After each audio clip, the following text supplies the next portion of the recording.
page. Hi, everybody. We're live. Sorry we're late.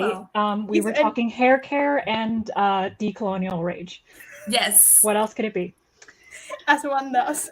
Yes. All right. So before we get back into what I'm sure will be another decolonial rage rant at some point in the next 2-ish hours, let's just introduce ourselves, our channel, and what we're reading today. Cool? Okay. Lo, why'd you just look like you had a panic? I couldn't find my book. Okay.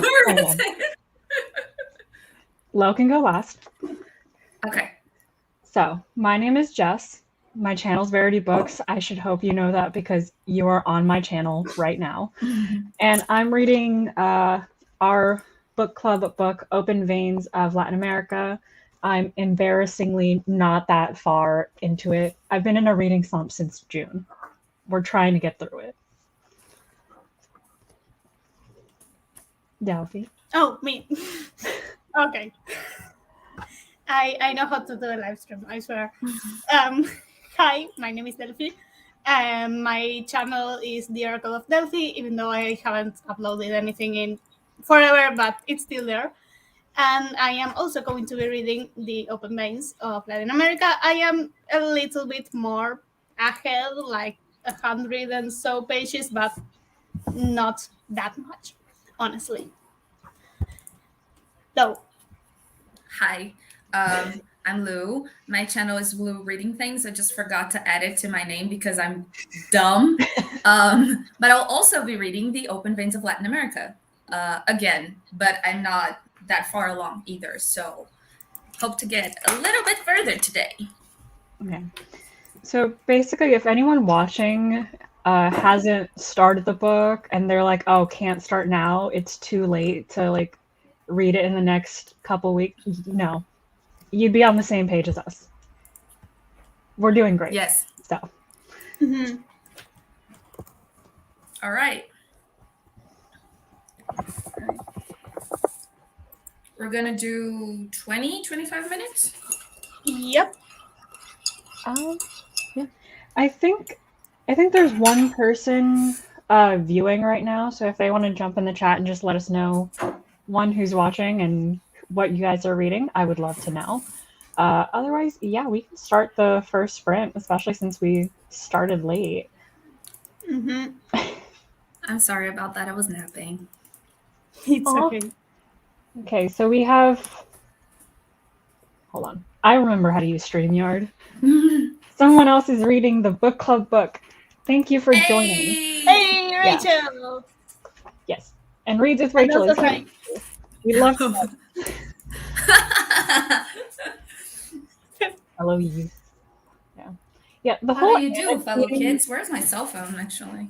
Lo, do you feel old with me and Delphi? You're the oldest one here. I didn't know that. How did you not know that? The crisis ensues. Delphi, Wait, how old are you, Jess? I'm 23. Oh, no. I didn't know that, no. I don't know how I feel about it. It's old. Well, how old did you think I was? Like, my age. I'm sorry. Delphi, how old are you again? Me, 20. I'm in the fetus. Delphi is a baby. I already knew that. I'm baby. Okay, well, I have something to make you feel better. Is that better? Yeah. No, actually, when I went to get my vaccine, like here in Brazil, we're vaccinating by age. So all the 25-year-olds went to get their vaccine the same day. And so there were people in line married with kids, and they were my age. And I was like, no. No, I know some people that I went to middle school with who are already on child number 2. And I'm just, I am child? I don't know what you mean. I'm child, exactly. Yeah. I can barely manage 8-year-olds 5 hours a week, like 10 hours a week. That's all of my contact with children I will have in like 8 years. No, the first time a baby cries at me, I'm gonna start crying too, and I just don't think that's the best response as a mother. I don't know. My mom did it a lot, and I turned out fine. Did you? I mean, yeah, questionable, but Look, my aunt has a saying that the kid is going to go to therapy either way, so you should do what you can. You're I going to mean, traumatize them either way. So Okay, I think the goal might be traumatize them as the little the as least. possible. least. Yes. They don't need therapy until they're over 18, and you can reasonably not have to pay for it yourself. That's the goal. That's a That's what plan, my yes. mother did, actually. Well, Do Let we me just really find my have this phone and time? we can start. Okay. Yeah, I'm gonna set the Let me timer too. just. Yeah. Y'all just have to let me know. Let me just find it. Do we do 20 or 25? Is that a fire alarm? Oh, you were looking for your phone. Okay. Hi. We can do 25 minutes. Because Okay. if we start Okay. in the next minute, it'll be an even 4:30, 5:30 for you guys. Yes. Okay, let's. Oh, wrong one. Hold on. I have no idea how this works.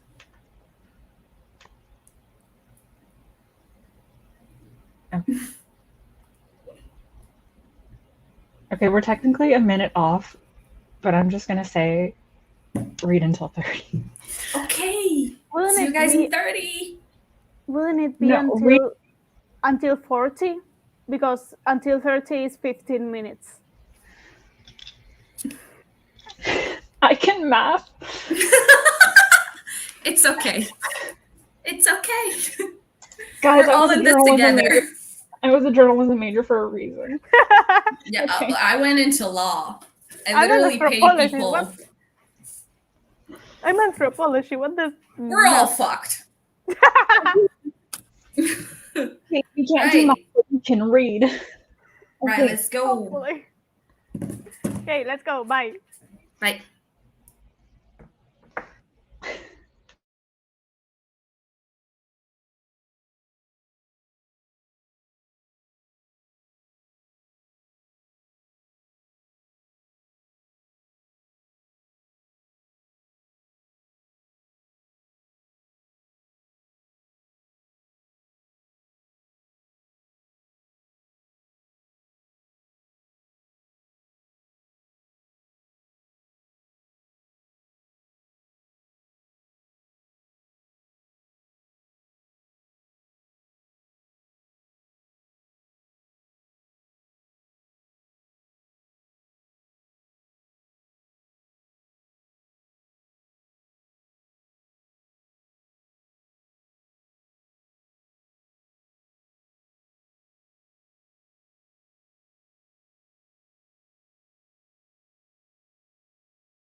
Okay, friends, it has been 25 minutes.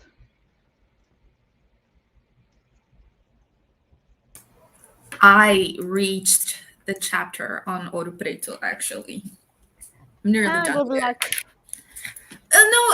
It's actually kind of interesting because right at the beginning of the chapter, he says that there are no young people here anymore, and there is no youth here. All the youth has gone, and I was like, really? And then I did some searches, and this book was written in 1979. It was published in 78, actually. 71. This book yeah. is from 74. No, the Brazilian version was in 78. At that time, there wasn't an university in Ouro Preto. My own university began in Ouro Preto and came to my own city. But right after that, they established a huge university that is called Universidade Federal de Ouro Preto, or UFOP. And there are a lot of parties there. And so the youth has returned. I myself have attended many a merry celebration in Ouro Preto. Hey, that's a hope. That's a bit of hope. Yeah, it's a huge museum town nowadays. So like it's always full and always with a lot of people because it's like walking into a time machine. But other than that, he actually toned it down a little. It was way worse than this. Yes, that's something that I get the vibe from him is that I think that sometimes he will sacrifice all the hard facts over beautiful prose. So like he will prioritize prose over stating the facts. Yeah. So what parts are you guys in? I'm in the slave trade part of the of the sugar plantation. Oh boy, good luck on that. I'm in pain. I just finished with the revolution with Tupac Amaru and who were the others? Miguel Hidalgo. So like yeah. It's actually quite interesting because he just makes a passing message on this when he talks about Tiradentes, who was an insurrectionist in Ouro Preto as well. And he had the same end of Tupac Amaru. Like, he was tortured, he was hung, and he was quartered, and he was burned, and pieces of him were scattered along Brazil. So, fun times. Yep. Mm-hmm. This is a very cheerful book that we chose for the first book club. But it's a good introduction to the issues of Latin America, though. Yes, and I swear we will pick something more cheerful next month. Yeah, this one is just sad. Yeah. How many pages do y'all manage to read during this sprint, though? I think 10-ish. I did 18. Yeah, 10. I read 8 pages. I'm just looking at Lo. Like, how did you read 18 pages of this? I read really fast in Portuguese. The book is entirely in Portuguese, so I'm just vibing. Yeah, mine is in Spanish, okay, but mine is in English. I can read fast. We have no excuse here. Fair, I am annotating at the same time, so like that's gonna yeah. I'm annotating too. I just make some random comments along the pages. Like there's this one part that he mentions that Portugal made a deal with England called the Methuen Treaty, that Portugal would sell wine to England and England would sell literally any manufactured stuff that there ever existed. So look, Portugal wasn't exactly a smart colonizer. And see, that's the thing, because Spain is like more or less the same, because no, Portugal is dumber. Yeah, but I mean, Portugal was worse. Like when I read that part, I was like, "Are you fucking dumb?" Like, don't worry, that was my reaction when I learned it in history class too. Even my history teacher was like, and so Portugal decided to trade wine and olive oil for fabrics and manufactured goods. And we were like, that is not a good treaty. And they were like, yeah. Seriously, we were colonized by such idiotic people. No, and the worst part is that they forbade us from actually like trying to manufacture stuff ourselves. And so like we literally had to import the clothes that our slaves wore.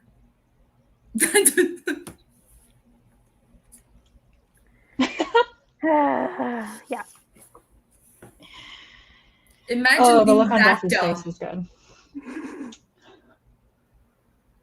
Okay, so Yeah. I'm reading the comments. What's the part of the invisible sources of power? I don't think I'm there yet. Hold up. I don't think so either. Yeah. But I also don't. I'm assuming. I'm just gonna put this comment up here. I'm Is it? assuming that you're reading the book in English. No, Probably? it's. I'm guessing this is the in page 200 in my edition is the subterranean sources of power. Oh, And guess. is it? Yeah. Yeah, the minerals. Yep. Yeah. In Okay. mine, it's the subterranean sources of power. Yeah, mine too. What page, Delphi? What page did you say that was in your book? 200 from mine. Mine, it's 192. 206 for mine. You know, I'm not gonna try to look for it. It's just far ahead of where I am. Either way. Yeah, it is. It's far ahead. So Actually, this Well- is.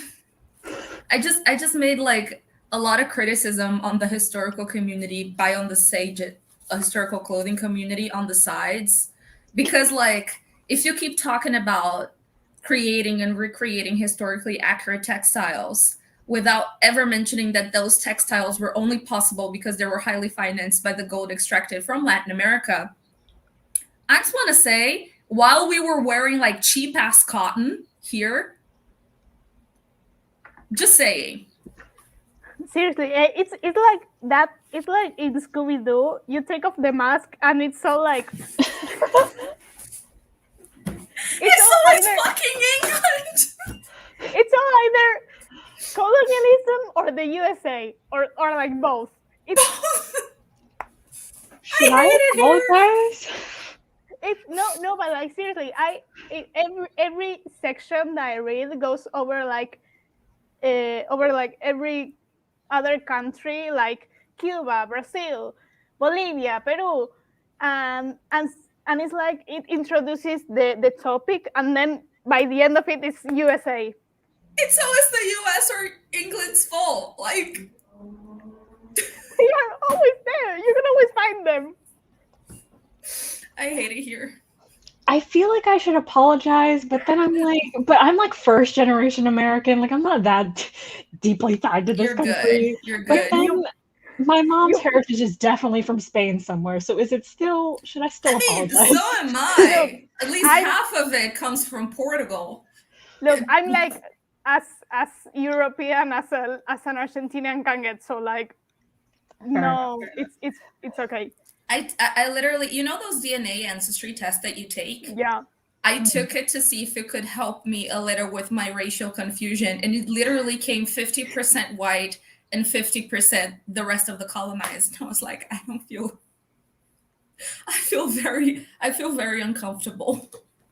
I want to take one of those one day. Yeah, it was interesting. Apparently, supposedly, my dad's side of the family comes from the natives of Cuba, and I'm like, do we really though? You might actually. Yeah, like maybe. I know that I do. Like I have some indigenous ancestry, some like 20% indigenous ancestry. Literally a quarter of my DNA, but it's very common, and not because of love, which is awful.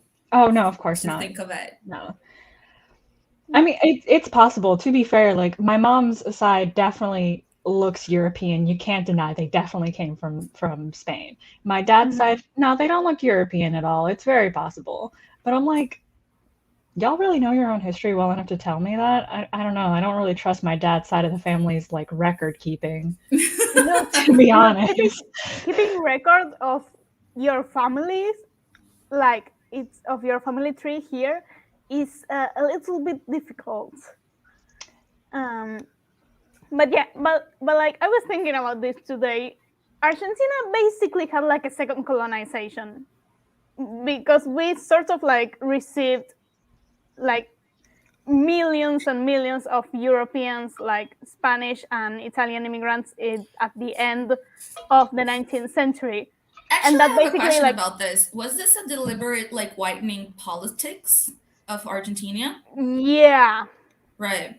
Yeah, they Yeah. try to do that with Brazil as well, but we had way too many black people. No, here it succeeded, and Yeah. this is, yeah. Sorry. I feel bad whenever I I talk hate it about this here. because it's like I'm too fucking white. I'm sorry. You better be sorry. I Ah, just want to quickly say I'm so sorry, sweetheart, for the fact that you're also American. Sucks. Oh my god, I'm so sorry. I'm gonna start answering people who say they're Americans like that. Yeah, I mean, we're lucky, I know. But so it's kind of gross when you're reading something like this and you're like, fuck. Yeah. Especially Yeah, I because we get don't that. learn any about this. We just don't No. learn any about this. And now we're all like 20 something being like, oh, fuck. Really? Yeah, Love the it does educational happen. system that doesn't let us know. It Yeah. does happen that way here too. Like white supremacy is still like very strong, especially here in Buenos Aires. It's like, Yeah. so I get where you're coming from. Yeah. In Brazil, it's kind of like it's undeniable. Hmm. There is a marked, although you can have people like there is this thing where people are like uh especially foreigners when they go to a favela, which sometimes they do. Like they're going to do a poverty safari on a favela every once in a while. That's when people get shot and die, and I can't feel sorry for them. But when they start to do that, they're like, I can't believe there are white people in the favela. Like, yeah, there are, like, it happens, but there is a marked racialized aspect to poverty in Brazil that is very undeniable. And so it's like it's on your face. And actually, specifically, there is this one point on the book when he's talking about Ouro Preto, that he's talking about the coin house, the coin forging house, that the gold will go through there and then it will go out. That house still exists in Brazil, in Ouro Preto, actually. It's a museum. One of my favorites, actually, because it's the house of the actual government employee, and it was gorgeous. Like, it's gorgeous. Prime Baroque material, but it still has a senzala at the bottom. Senzala was where they kept the slaves. And so you go to it's not good. The only time that I actually slept in Ouro Preto, I woke up in the middle of the night with someone screeching. Like, I was laying in bed and there was this screeching. Like, I thought someone was getting murdered, but I would not get up from bed to know. I was like, if you're a ghost or if you're just a victim of crime, I am sorry about that. You're gonna die. I am staying. I don't blame you at all. No. I feel like the helpful thing to do is to check to see if like someone's being a victim of a crime, but like I'm so weak, like I would be a hindrance. I would be of no help. Yeah, no, I was like, also, sorry about that. But and also in the middle of the night, if I'm awakened by something in the middle of the night, I barely open my eyes because I have like the sensation that I will open my eyes and have like a full screamer here on my face. Like, no, actually, for real, I don't know if y'all believe this, but Ouro Preto is haunted as fuck. Yeah, it's haunted as fuck. It's so fucking haunted. It's terrible. Definitely believe in that. When I was 10, I actually like saw I don't know if it was like a ghost or something, but I just know that I woke up at like 6 a.m. and there was a white figure, like a white light silhouette, just like waving at me. And okay, that's not. Yeah, like there is no way that it's not haunted. But Bella is right. Like it's so profoundly haunted. Like literally every single place that you go in Ouro Preto, you're like, oh, that's a cute church, and there's like a gruesome story behind it, and you're like, okay, I suppose. But it's great though. It's a great day trip, actually. The restaurants are amazing. Lo, it's I really- super haunted, but it's so great. You should go for a little It's day so trip. cute. Like I was sending pictures Emphasis to on the day Delphi the trip. other Don't day. go at Like night, apparently. the churches, he describes the churches, how the churches were very rich and stuff. It like you have to see it to believe it. It's like you walk into the church and every single inch of the church is covered in gold. Like it's insane how beautiful they are, and they were hand carved. Yeah. And so it's like it's insane. And like there are churches, because he actually does mention this, that the slaves had to attend mass. They were baptized before they came to Brazil, and they had to attend mass, and they were forbidden to go into the white men's churches, and so they built their own churches. And when you walk into there, it's like there is a lot of African religion imagery with the Catholic imagery, and it's all like covered in gold that the slaves themselves saved up and did to the church. It's actually really pretty, but it's haunted as fuck. Yeah. So. Well, if you Great want to go carnivals, with me, if you want to go with me and hold my hand, I'll go. But I'm a superstitious baby, so. No, it's like it's fine during the day. It's like I just it's fine. It's just like during the night things get tough. Look, Dr. Meatballs actually started going. Oh God. Okay. You have to explain this. Oh my God. Oh shit. Okay.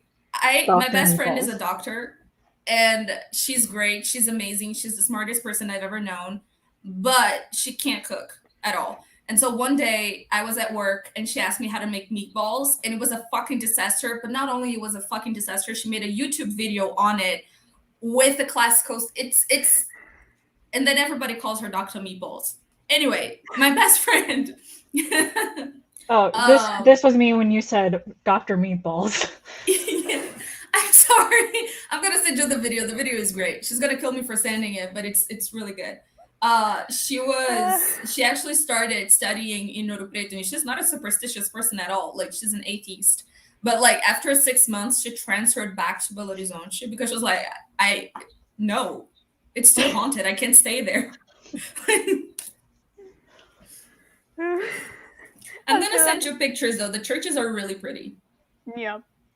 I'm still laughing about the meatballs. Look, I'm gonna send the video. Wait, no, Jess. It's so good. And you won't understand the thing because it's all in Portuguese, but it's just like. But there's subtitles. Oh, okay. Didn't you know there were subtitles? I don't know. I just sort of kind of understand the Portuguese, so I just focused on that.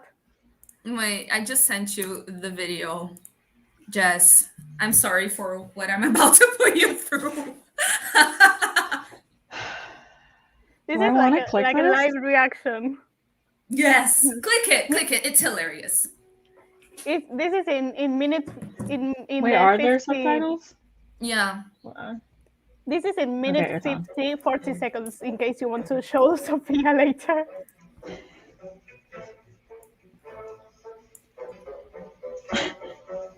It's the music that's getting me. No, it's perfectly timed with the music. More than the doctor recommended amount.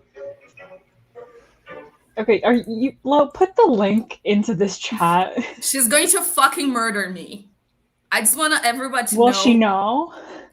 Yes. Alright, well, can she hold off until after the live show and then kill you then? Yeah, whatever. Okay, cool. We're just everybody enjoy this. Sophia, we love you.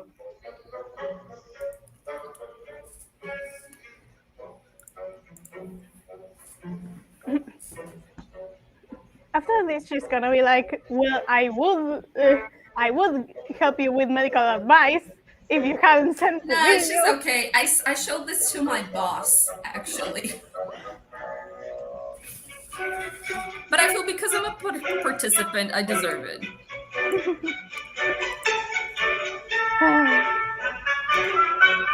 What? This is getting intense.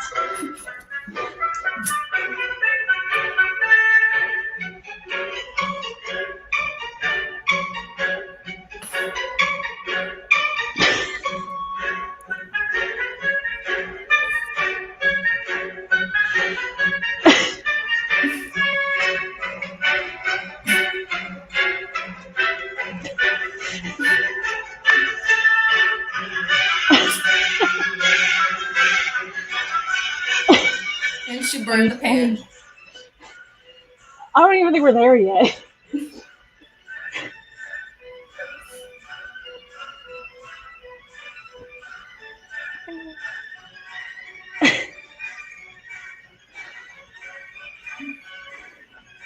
Has she made a penis yet? That's exactly where I'm at.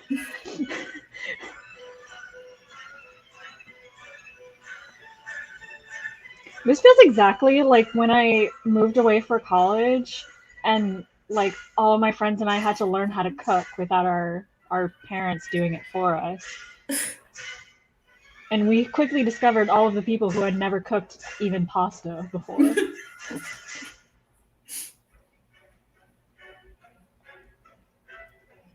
In my defense, she didn't have to do the video. She did the video out of her own volition. Yeah. So. Amiga, they're crumbling.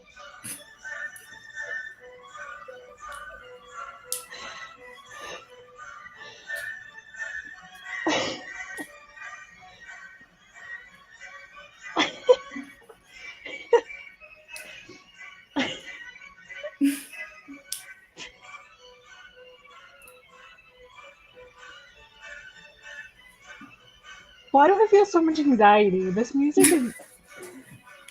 Imagine me going through this conversation at work.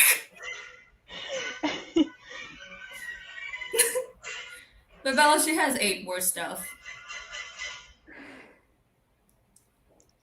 Yeah. Best doctor I know. By far. She has to be good at something, so yeah. We trust her with our lives. Just No, not like, not our legit. stomachs. Exactly. I trust Lo with our stomachs. Oh yeah, I cook very well. I'm a great cook. I cook like 3 things, but I cook them well. Like I have perfected the Jess 3 is things. still shocked. I'm trying to internalize. No, I actually told her that, but Bella was like, this is raw. And the answer that she gave me is like, anti-war medication is free on our healthcare system. And I'm like, that is no excuse. Okay, you know what? I can't... See, yes, I can't believe she ate that, but at the same time, I feel like I can't say anything because I'm simultaneously the most picky eater ever with like the lowest standards of quality ever. And here's why. So, I had an eating disorder. I still recover from an eating disorder for like many, many years. This is not a sad thing. Basically, I just limited what I would eat to a very, very small amount of things, which means I never expanded my palate, which means like whenever my boyfriend's cooking and he changes up the recipe a little bit and he's like, oh my God, it's so much better than the last time I made it. Like, can you like taste the depth to it? It's so much better this way. And I'm like, tasted like the last 5 times you made it. I can't taste the difference in anything. I also can't taste the difference in quality of the ingredients. So yeah, he refuses to eat like the frozen salmon that you can just thaw out, like you buy in the grocery store, you thaw it out and you cook it. He refuses to eat it because he's like, it's such shitty salmon, it's so bad. And I'm like, I don't know, it kind of tastes the same to me. I don't see the difference between this and the $20 salmon we get. I don't know. Salmon doesn't have taste. Changed my mind. I love it in sushi, Salmon but it has doesn't have any taste. flavor. Huh? It has taste. What are you talking about? Salmon? Yeah. Oh, it definitely has a taste. I just don't know the taste between like low quality and... I taste broad things. You start getting into the details of it and I'm like, I don't know To what me, you're all talking fish about. tastes the same. It's like it tastes like fish. I can't My tell the mom difference. makes a salmon with passion fruit sauce that is Oh my God. so good. I think my I mother just would smother it kill in to try lemon that. juice every time. Yeah, we don't cook salmon all that much here because it's kind of expensive. I don't either because my boyfriend will judge me every time I thaw out this apparently very low quality salmon. So, The village just whatever. But I also... Delphi, get COVID tested. Delphi's actually just had COVID for the last 15 years, and that's why she's never tasted salmon. Exactly. Actual patient 0. Yeah, I'm the OG. For sure, for sure. But yeah, basically Oh, did what you I'm guys see my saying is you don't shirt? want me to cook. I love that shirt. I don't know if you noticed though, but okay, cool. What? You speak first. okay. I don't know if you noticed though, but I specifically used the picture of you in that shirt for the announcement video Really? of the book club. I'm pretty sure I did because I remember going through all of your pictures and finding the picture of you in that shirt and being like, "Ooh, maybe I should use this one because I she's was sad and doing Brazilian." this, right? Yeah. Yeah. I don't know if I ended up using the picture because maybe I was like, "Oh, but she has prettier pictures. Should I be nicer to her and use a prettier one?" Oh, I know. I love this shirt. I actually bought a new one. It says Brasil, país que puta merda, and it means like a country that holy shit. Just No, anyway, are we ready to? Oh no, sorry, go ahead. Delphi. I will get a shirt done, a t-shirt done. There's this meme that is like, you know, those like faces that are like crying and then and are serious with glasses. So it's like the face crying and it says I'm bored, and then the Argentinian flag and it says you were. Because it is like this, it's the Truman Show here. You have to laugh or to not cry. Yeah, I feel like that's the reality of clown politics in Latin America, though. Like, Yeah. I remember like when January 6th happened in the US, me and all my Latin American friends were like, first time? Okay. I feel like I didn't have the shits to give very much when it was happening. The only emotion that I put into it was like, oh shit, like I have journalist friends who actually work in the Capitol. Like they're probably holed up in there. Those were the only people I cared about. And I do live in Virginia. I don't live, it's like an hour away. Like, are they really gonna, they're not gonna come up into my apartment complex and do anything. It's a stumping. No, it's far I'm enough only away. worried about my friends who work. Like, I also have, like, whenever stuff like this happens in Brazil, I'm just like, do I have friends working? Nah. No. I had like one friend that I knew for a fact would be in the White House because that's her beat. She's there every day. That's where she works. And she took an hour to message me back after I asked like, "Hey, you good?" And she was like, after an hour, I was like, okay. Maybe not. And then she messaged me back and she's like, "Oh no, we're good. We're holed up in a room. We're not really allowed to go anywhere." And I'm like, "All right, cool. And then she didn't answer me for the rest of the night, and I was like, she's a journalist. She wouldn't have answered me anyway. Oh God. Anyway, are we ready to be made miserable again? We should probably go back to reading. Hold up, I'm gonna light. All right. Before we start, or people can put in the chat as we start, because I think more people have jumped on. So put in the chat what you're reading right now, and then y'all can tell us about it after the end of the next sprint. 6 people watching right now. Hey. Yes. Well, 5 because one is me. I'm watching it. I'm watching it from YouTube, so I can see how many people. I don't think you need to look through YouTube how many people are there because it'll. I don't know if you can see it on the. No, I think it's only you studio. who can. No, only you can see it. I'm so sorry. I'm special. All right, let's go. Another 25 minutes, 20 minutes? What do you want? 25. Yep, 25. Let's go. All right.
Hello, friends.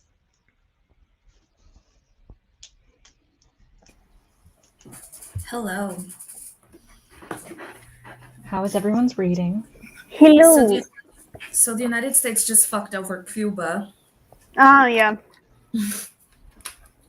I just got to the part of Palmares. Actually, I wanted to tell you. Don't read the book that I read this week, by the No, way. Just I will letting not. y'all know.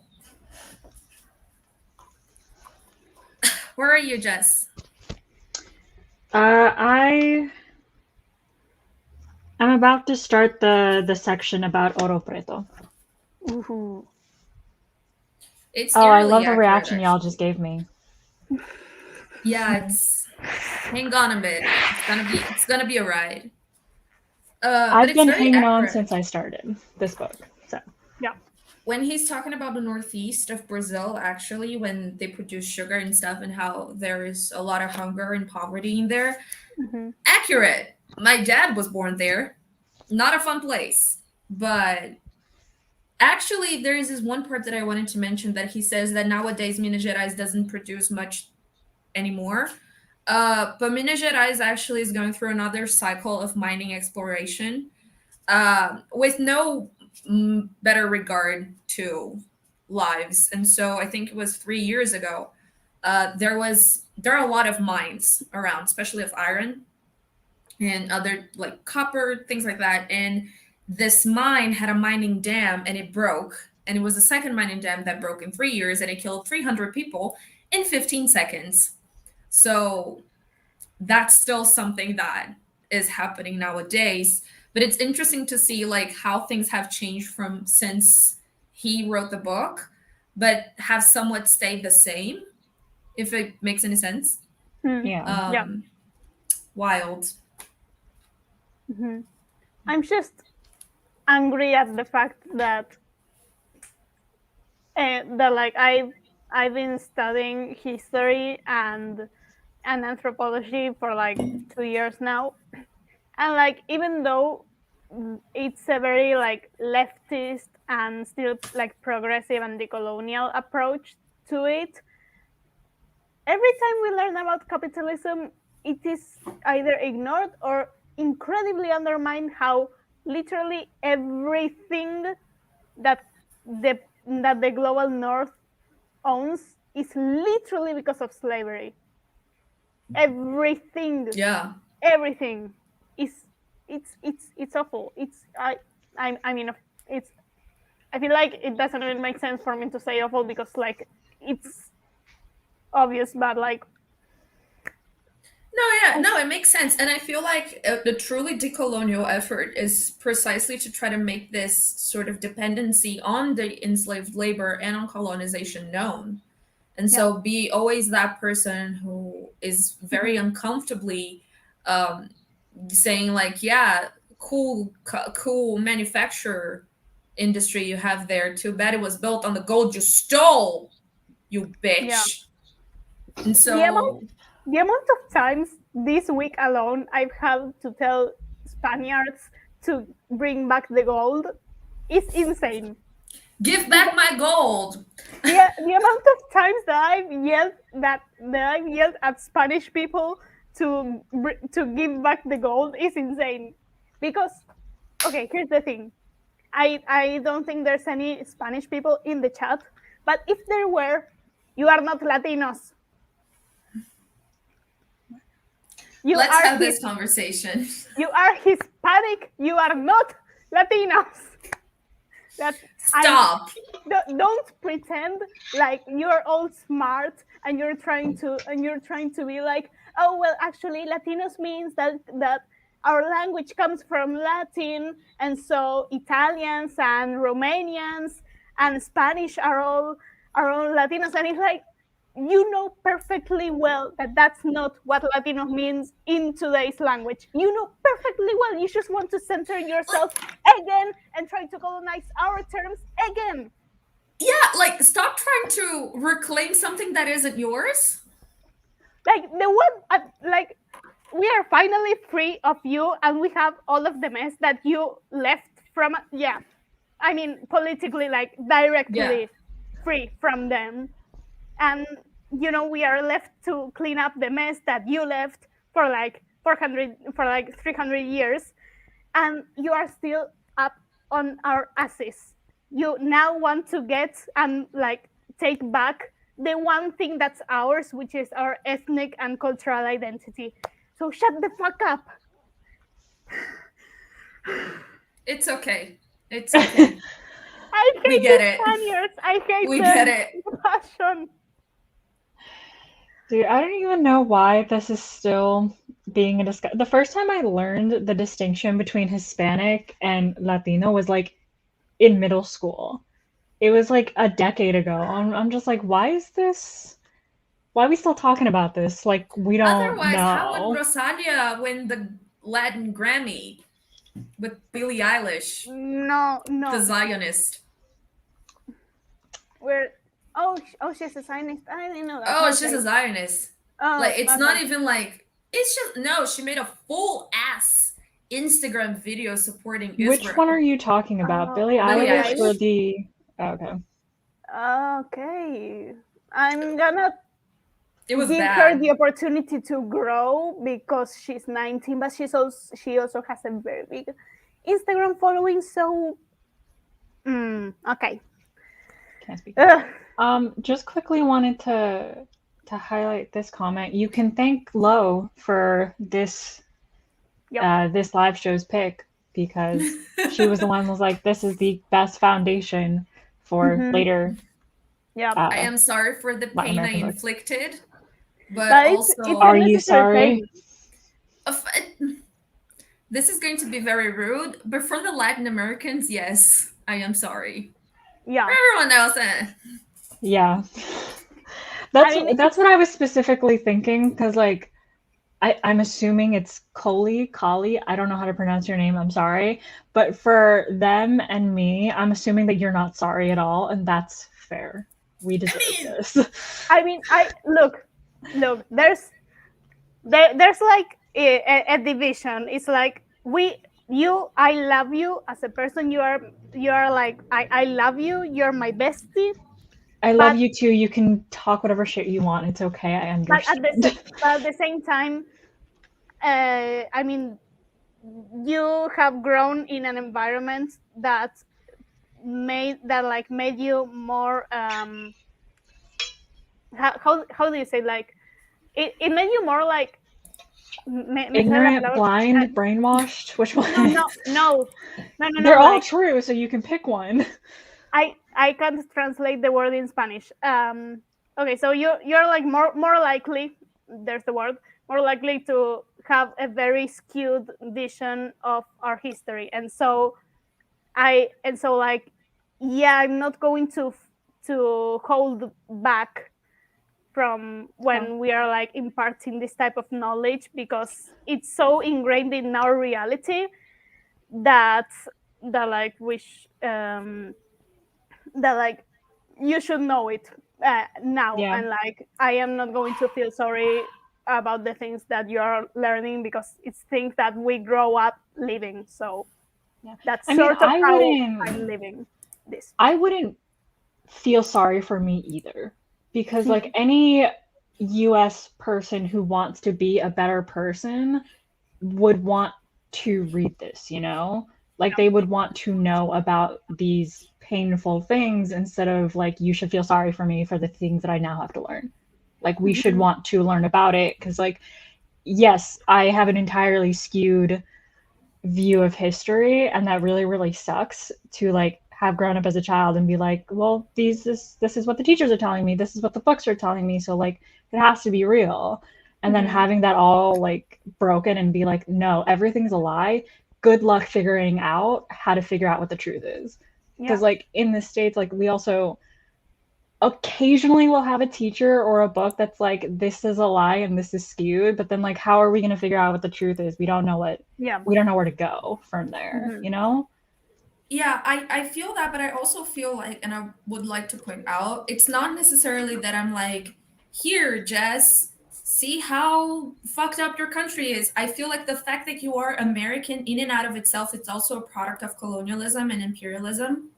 because you said that you were first generation, your parents wouldn't have left if it wasn't for the fact that everything is fucked, which happens to Yeah. a lot of Latin American people or first generation, second generation people in the United States, because like, yeah, sure, we can criticize all we want, but at the same time, we all want and deserve to live a better life, and to want that for our kids. And so, Yeah. would our, the ancestors and the people and the families of the people who are in the United States today, will they have left if there wasn't this entire history of forced destabilization of local governments that makes our countries be shit to live in? No, maybe not. And so like it's interesting to think about also like how this is also a product, how this is also your history too. Like the fact that you're benefiting from this is also derivative from the fact that there was destabilization before. Mhm. So like people wouldn't Yeah. run to the United States if things weren't bad here. Like that's Yeah. the short reality of it. Yeah. It's also interesting.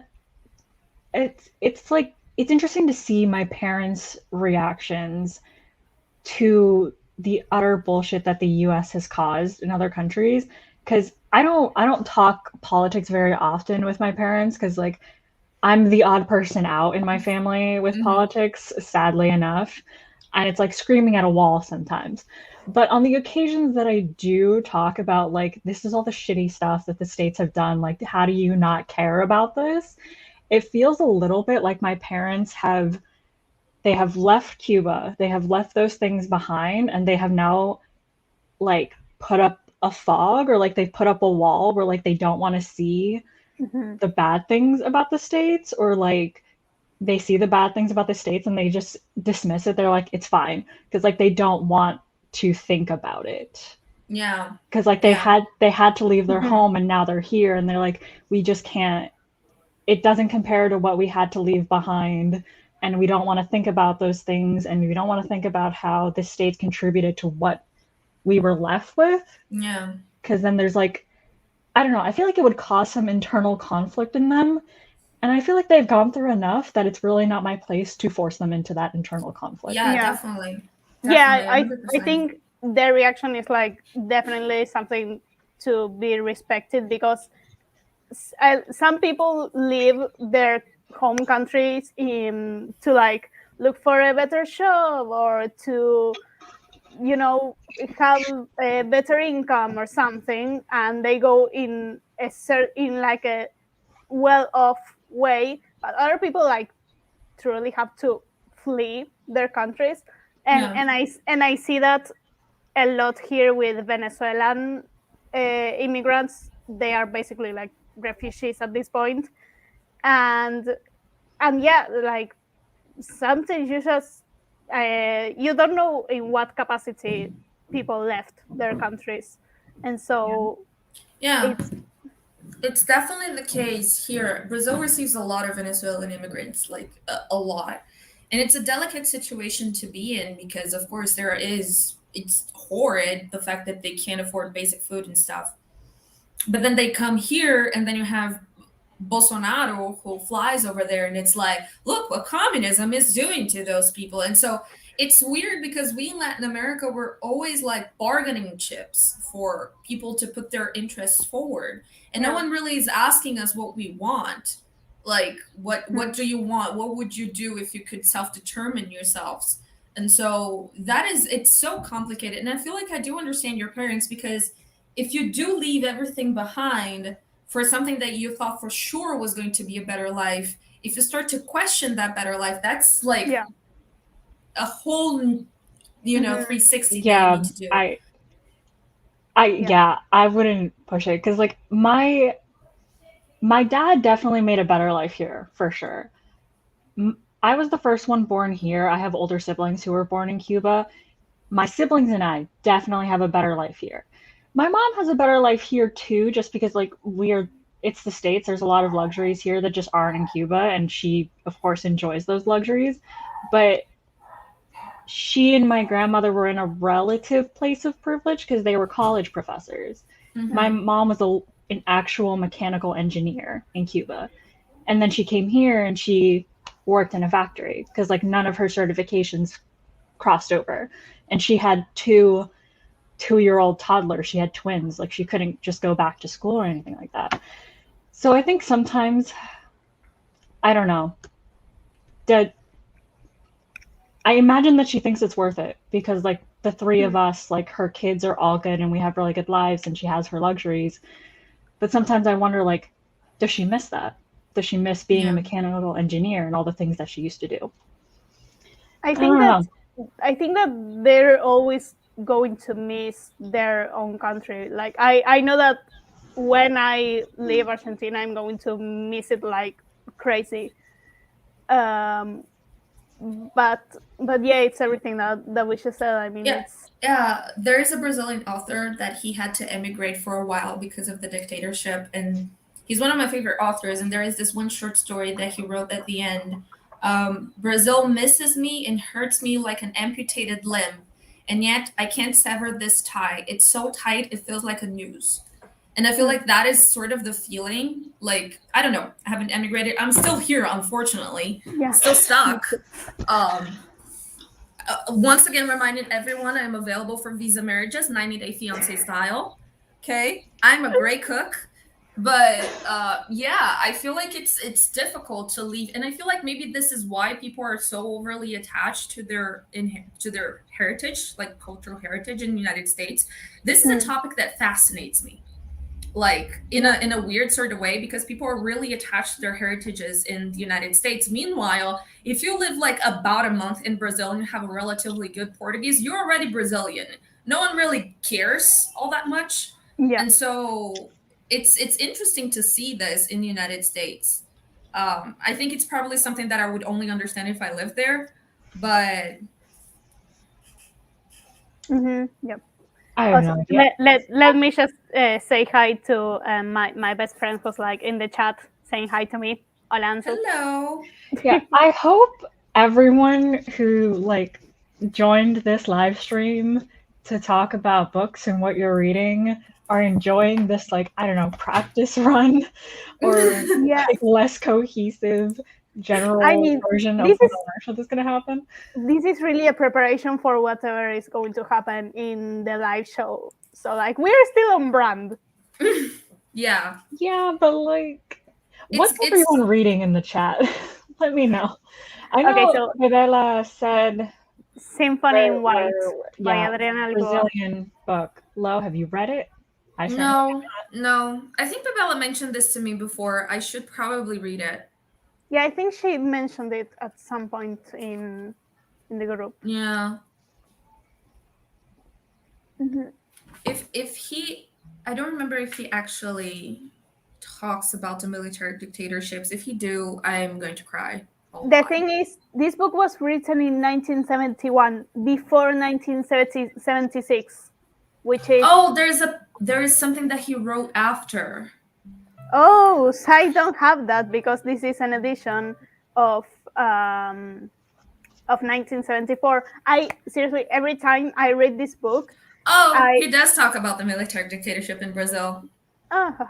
Every time I read this book, I can't help thinking, like, this was before 1976. Honey, you have no idea what's coming. Honey, you have a big storm coming. Literally, like, and anything in my, like, historical point of view, it's like you can't really complain before 1976 because that's when shit hits the fan. Like, truly. No, that's actually really interesting. 1976, it was when Brazil was actually leaving the harsher part of the military dictatorship. So a really harsh period was between 67 and 73, 4-ish. So 76, we're already talking about opening up, about, after the 80s, it's where things get more vital. But don't get wrong. People are still getting tortured and killed. That's still going on. So, I find it buck wild. I find it a little buck wild that y'all can just pull out these years out of thin air and be like, these are the years that these events happened. And I'm like, I have no sense of time. And like, I took history classes, but I don't know anything. Yeah, I think we have so many memorials every year, counting like how many, for example, I don't know if it was yesterday or the day before, it was 45 years since the what we call the night of the pencils, La Noche de los Lápices, which is a night where 10 high school students who had who were like rebelling against the dictatorship, and they were kidnapped by the dictatorship, by the military, and 6 were killed and never to be found. And so my mom actually, like, there was a movie made about that night, and my mom watched it, and she's still like traumatized from it, because like she was essentially that age, more or less. So, and I would never ever watch that movie. Yeah, so military dictatorship movies are intense. And we are shown that those type of things when we are like 13, 14. Like, I think this might be it. Yeah, I was talking this with Sophia, aka Dr. Meatballs, the other day. It's like when you open your history books in Brazil, when it comes to the dictatorship part, there are just pictures upon pictures of people being tortured, people being hung, like very famous pictures of fake suicides, actually, like full on pages. And we're like 13 being like, okay, so that happened. And so like, and it's interesting because every time that I have to talk about this, I go to great lengths to actually trigger warn it. But I was getting no trigger warnings when I was 14 in school. It was like, hello, bitch. Want to learn how people died falling from helicopters? Let me tell you. So we were 13 being shown like, okay, here's children filming, child actors filming a dramatization of what it was when children were taken away from their kidnapped parents as babies. Yes. Good Here are luck. children being tortured. Good luck with that. So, you know. I'm so sorry to the person who literally just joined this live stream. And at least we're not talking about cannibalism this time. So. Hi, Michael. Hi, Busra. Hello. Yeah, thank you to Michael for validating this conversation.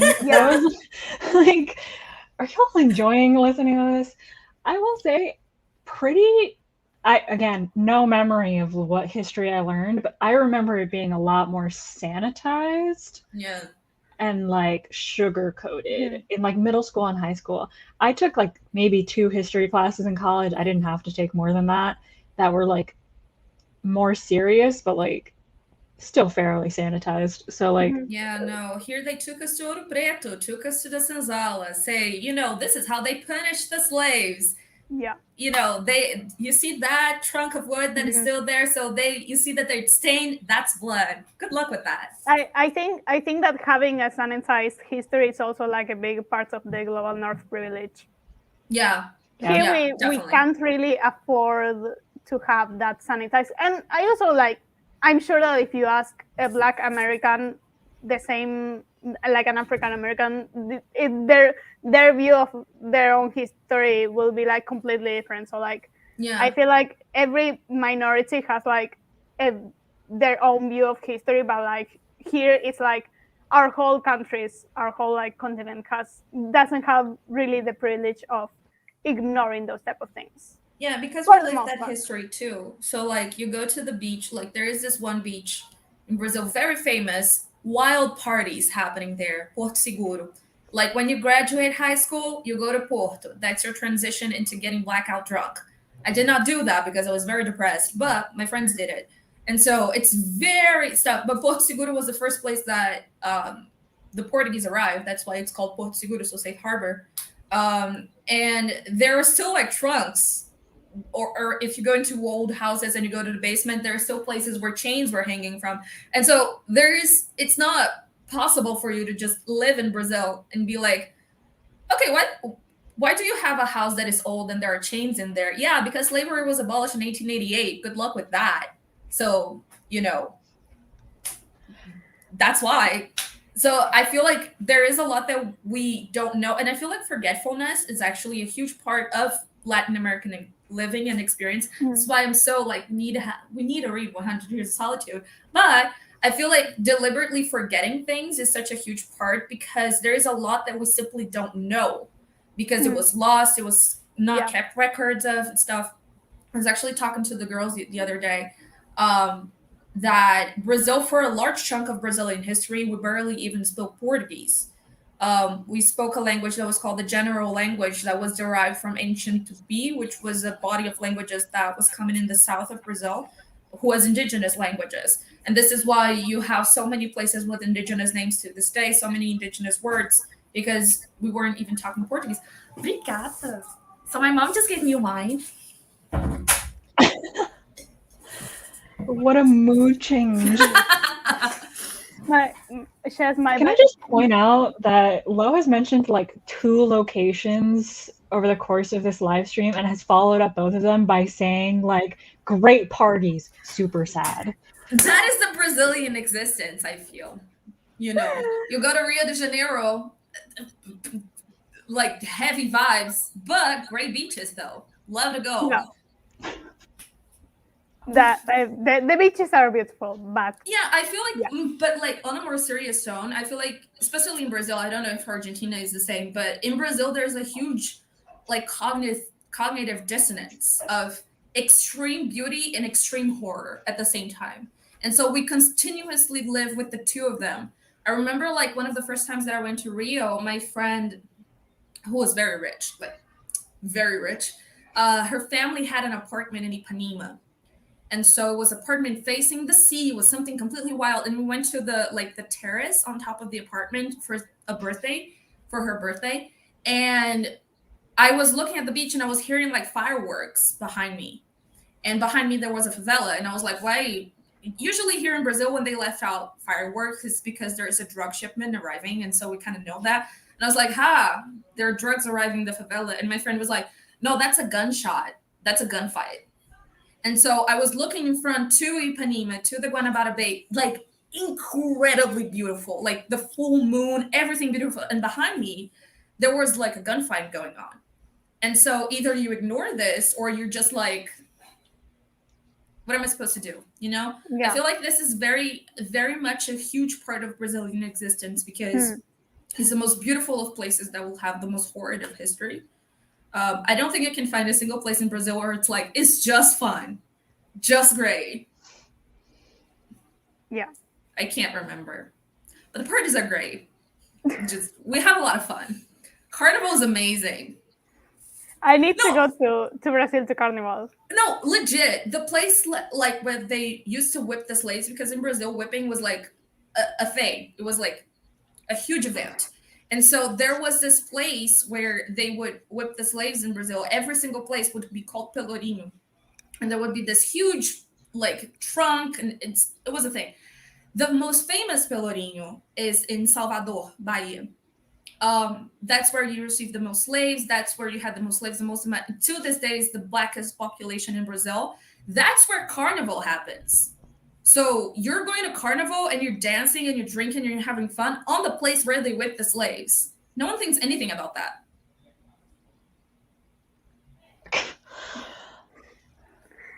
I love how Rachel in the chat just was like, sounds like Tampa. I think Tampa is a little more miserable, though. Less parties. In case anyone in the chat doesn't know, I don't even know if y'all know, I'm sure you do. I'm from Florida. Like, I just moved to Virginia last year. So, like, yeah, Rachel, you're right. That's sound that far off from, like, Miami or, like, anywhere. I think that's more depressing than everything we just said is Florida. Yeah, because I feel like there's a part of it here, too, that is, like, kind of like a retaking from this, you know, this is a place where you made me suffer and I'm going to make great beauty out of this. And so there's a lot of practices like capoeira, like there's this beautiful party that happens in Salvador every 2nd of February is the party of Iemanjá.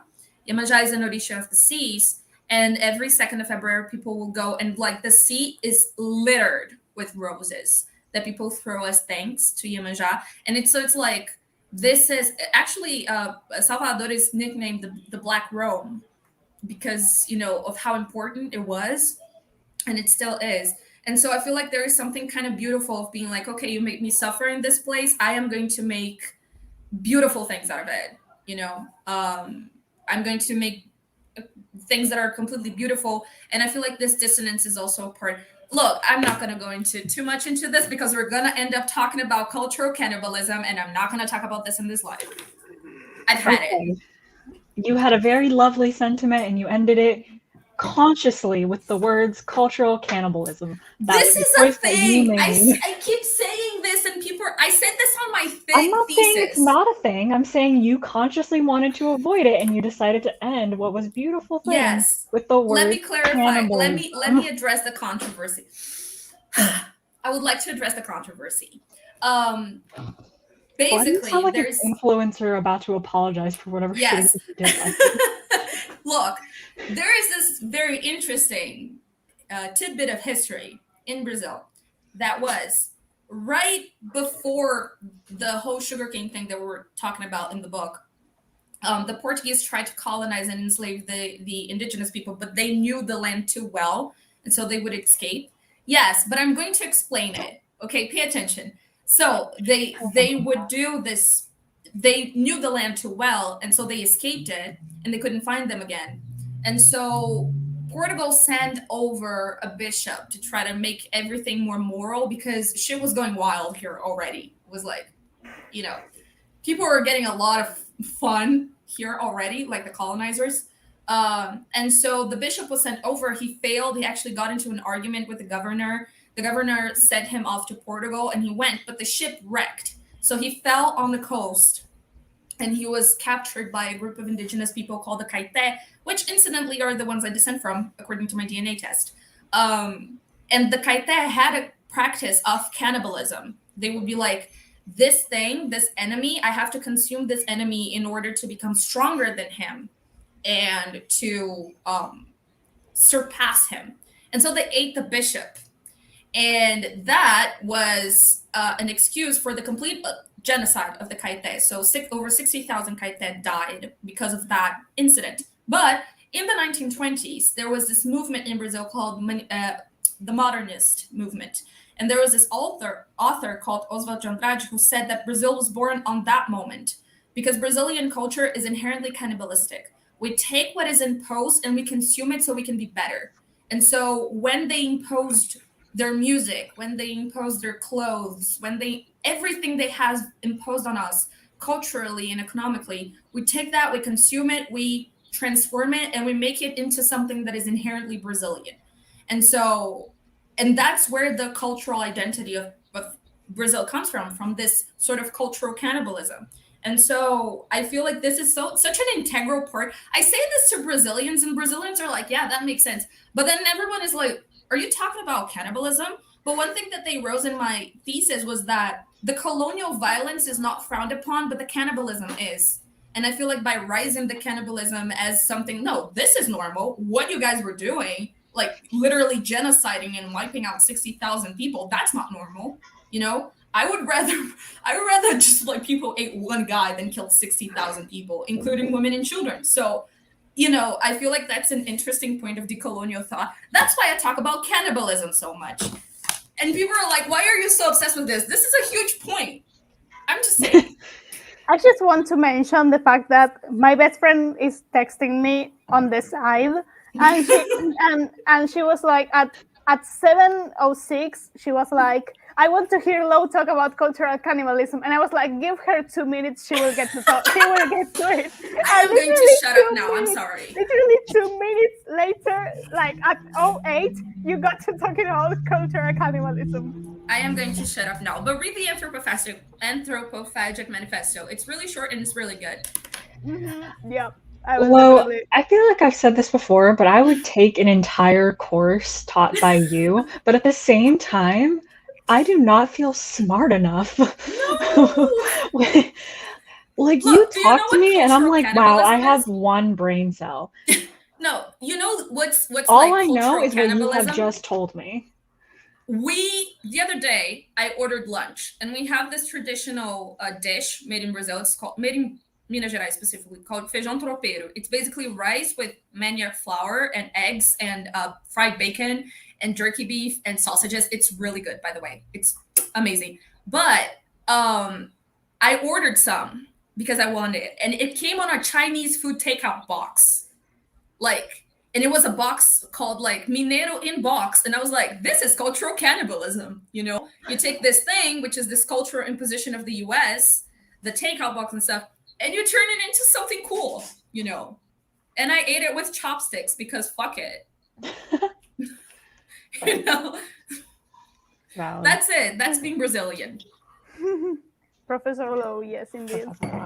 One day, Also- hopefully. Yes. Also, you just will- to you will quickly get there, answer for sure. Rachel's question of what part of Florida I'm from, I'm not from Tampa. I have friends who were from Tampa, so I know Tampa a little bit. I'm from South Florida. I'm like born in Miami, mostly raised like an hour north. So like Pompano, Coral Springs, that area. So I think I'm lucky. I would not many want to times be have- from Central or North Florida. So How many times have you been to Disneyland? To Disney World, sorry. I don't know. Not that many. Like I could count the amount of times on one hand for sure. Like I have an unpopular opinion about Disney World, and that is Animal Kingdom is the worst theme park. Yes, I agree.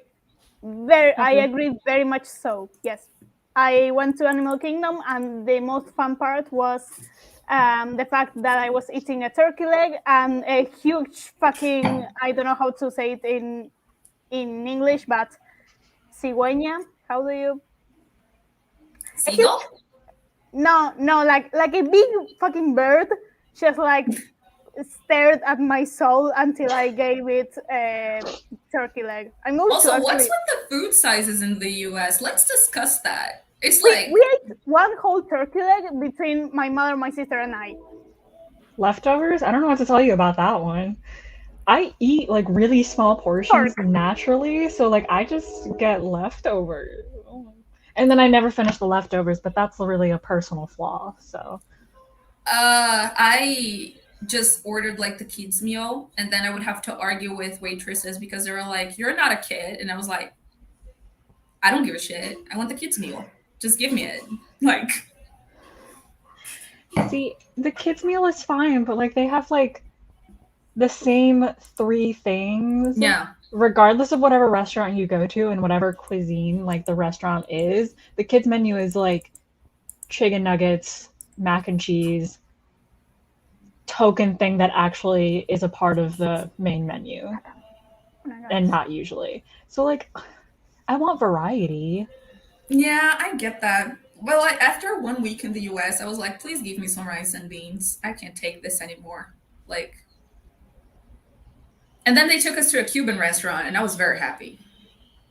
As you should be. I don't personally like Cuban food that much, but I have enough pride to say that you should be happy in a Cuban restaurant. Oh, God. Okay, I'm trying to find what bird it was that was just intimidating me for food. I am Yeah. stuck between a stork and a heron, but it was actually really fucking tall. So I don't know what to A say. gull? I have no idea what to tell you. I don't know. A crane? I don't know. No, it definitely. I don't know birds. Actually, I have a fun story about Dr. Meatballs again. So Dr. Meatball's dad is an ornithologist. Like he likes looking at birds and identifying birds. And so one day she was like, I am going to try to see if the ornithologist gene actually passed to me. And I was like, I don't know if that's how it works, but okay. And then she's like, there's a really weird, cool bird on a tree in front of my house. It's black, and I'm going to try to stare at it. And I was like, okay. And then 45 minutes later, she came and she was like, I identified the bird. And I was like, okay, what bird was it? And she was like, it was a bat.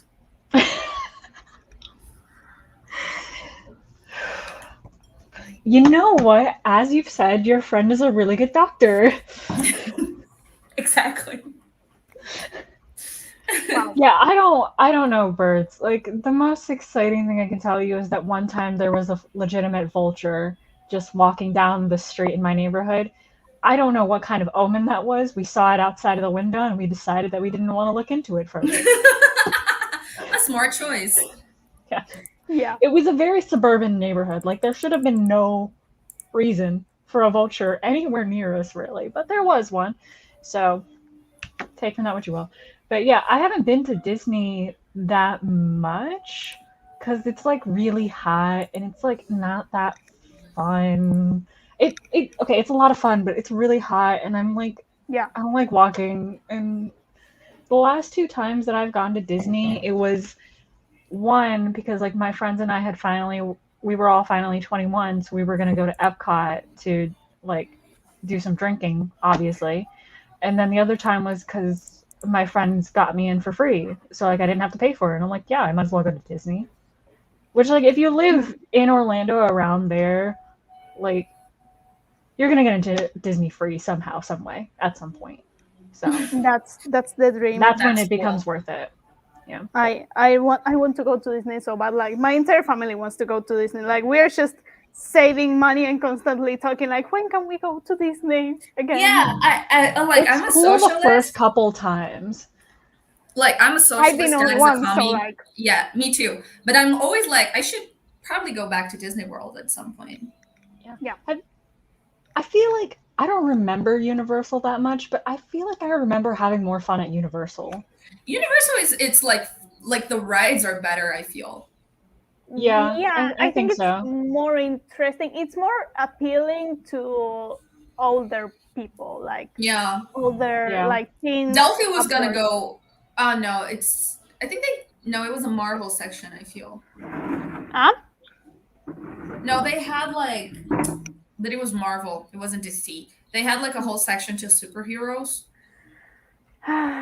and Yeah. but it's Marvel. But it was so fun. It was I so don't fun. like. The roller coasters.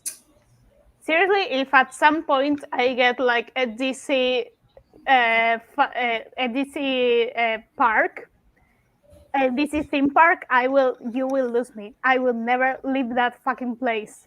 Like if Fair enough. imagine if there was like a Supergirl attraction. Do you know how long I will be screaming? I know. I Like know. I am right aware. right now I am reading the Injustice comics, the first one, the first Injustice, the Gods Among Us. It's so good and it reads so fast. The thing is, older comics, it's like I don't fuck with older comics because they are so full of text and exposition and explanation because the art wasn't that good as it is now, and so you had to explain a lot of what was going on because you couldn't understand it just from seeing it. But and so it takes you 1,000 years to read one issue only, and this one, and like now with comics the art is much more elaborate, so you can tell a lot more from the art and not only from the text, and so it's much more interesting for me, and so I don't fuck with older comics, but the new comics are fucking amazing. This has nothing to do with anything that this sprints is supposed to be, but yeah, sorry. I mean, comics are books, so yeah, sure. Yeah, I don't see how this is out of theme, especially considering we were just talking about Disney and Universal. yeah. I mean, Marvel this is stuff would Marvel stuff be in Universal? I think Yeah, it's so. Universal. it will Which be is Yeah. wild. I remember when Disney bought Actually, it would Marvel, be and I in was like, well, Disney. that's awkward. Actually, I think it would be in Disney because it's technically Disney, not Universal. Yeah, but the park was there before Disney bought Marvel. Yeah. So that was a thing. Ah, It existed before. When I went in there like okay. 2012, it was already there. And so Okay. that's why I said like when Disney bought Marvel, I was like, well, this is fun. I feel like 2012 is the last time that I went to Universal. Yeah, it's been my dad just reminded me that it's been almost 10 years. And I was like, oh shit. Well, I don't think you're It's understanding. You and I may have just barely missed each other. You would not Yeah. have wanted to know me considering in 2012 I was like, what, 13, 14? I was a piece of shit in 2012 as well, so you know. I was 2. I was 11, so I was a very annoying 11-year-old. Right. So I have to get dinner with my parents. Okay. And so I might have to leave, but I love you all. Thanks for having me, Jess. I made how many pages did you guys read in this sprint? I made a sizable dent in my 20? book, actually. An embarrassingly small I read amount. 20. It's actually pretty good. I read 20, but I actually feel confident at the fact that I'm like more than a fourth of the way through. Yeah, yeah. I would not say that I'm a fourth of the way through yet, but considering the fact that I went through 4 years of college and 4 years of late nights and procrastination, I'm confident that I will finish it before the end. Yes. So that's what I can say about that. Me too. Yes. The thing Yeah, is, I finished I'm my with this exams. person. Yeah. Good. Progress is good. Yeah. Good for you, Any Colby. progress is good progress. Mm-hmm. Yep. All right, so I'm gonna head out. Thank you, guys. Okay. Love you. Bye. Bye-bye. All right, and just a quick goodbye to everyone that's in the chat. Thank you guys so much for joining us. I hope you guys enjoyed all of the discussions we had. Yeah. If you're not already reading Open Veins of Latin America, maybe our discussion has tempted you to read Open Veins of Latin America. It's not too late to join, as you know, because I'm on page 48 of 270 something. So it's not nothing. It's not nothing. But yeah, thank you guys so much for joining us. Bye. I hope you guys go to the live show. Bye. Bye-bye.